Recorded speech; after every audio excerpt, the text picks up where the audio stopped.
In this wiring installation, I will show you on how to connect two lamps in parallel controlled by a three-way switch used as a single switch.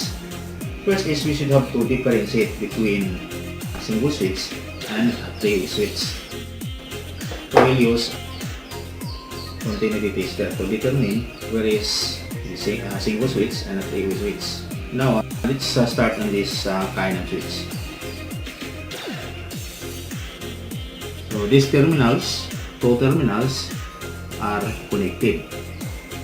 Then another terminals, two terminals are connected again. So therefore, this is a single switch. Then another switch.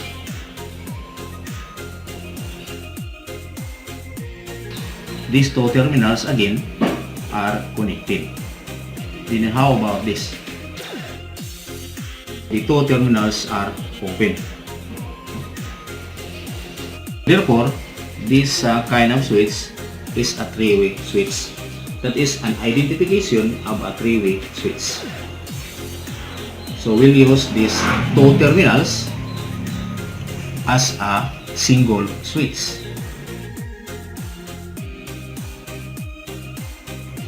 Let's proceed to installation. In this case, these two lamps are connected in parallel, or it is connected across the same voltage. Now let's place the three-way switch at the center of the switch casing.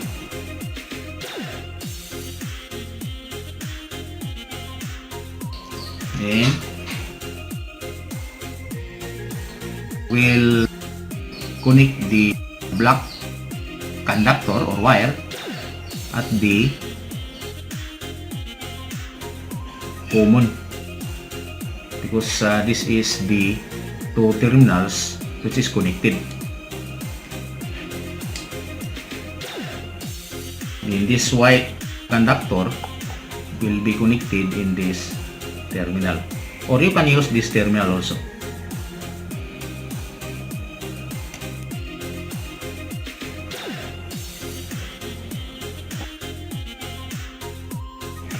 Then fix the casing of the switch to the 2x2x4 utility box.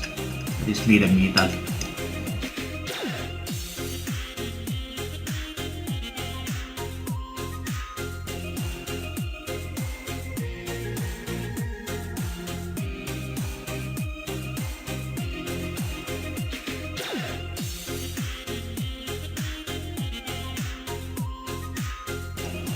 Then fix the cover. Then fix also the two receptacles, the 4 inches receptacles to the junction box that is made of metal.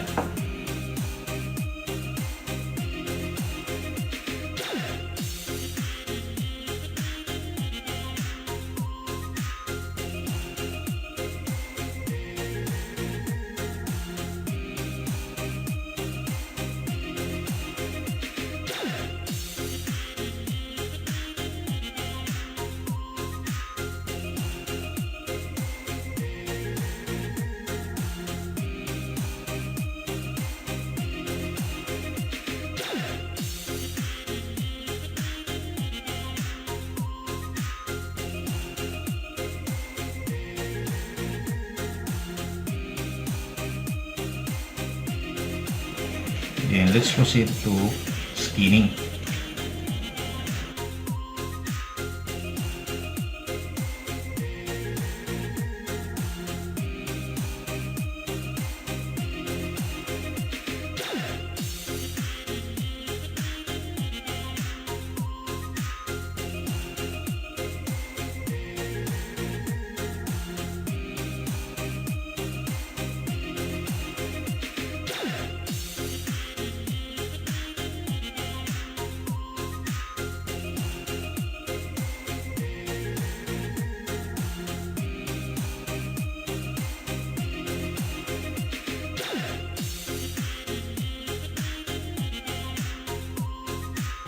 Then proceed to splicing.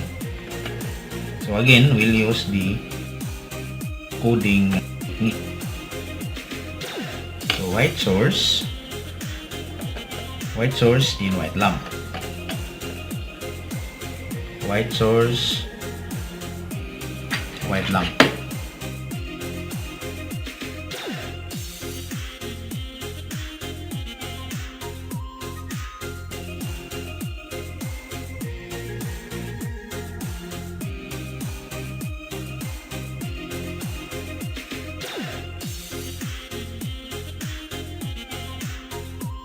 Then black source, black switch.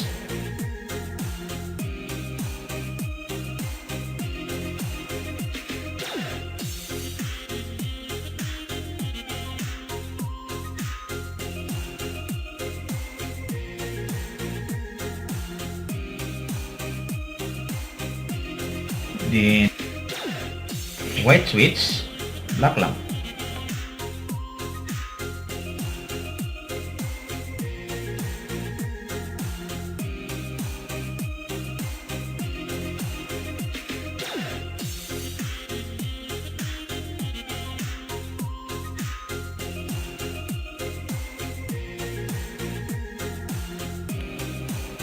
Then wrap with electrical tape.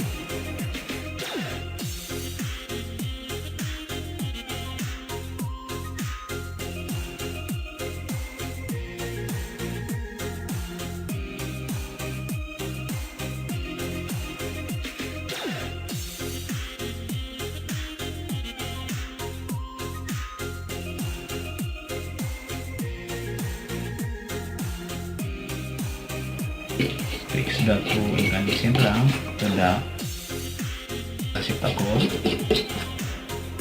Then turn on the circuit breaker or turn off also the switch. So that is how to install three-way switch used as a single switch. So that is the function of two lamps connected in parallel, controlled by a three-way switch used as a single switch. So this is connected in parallel.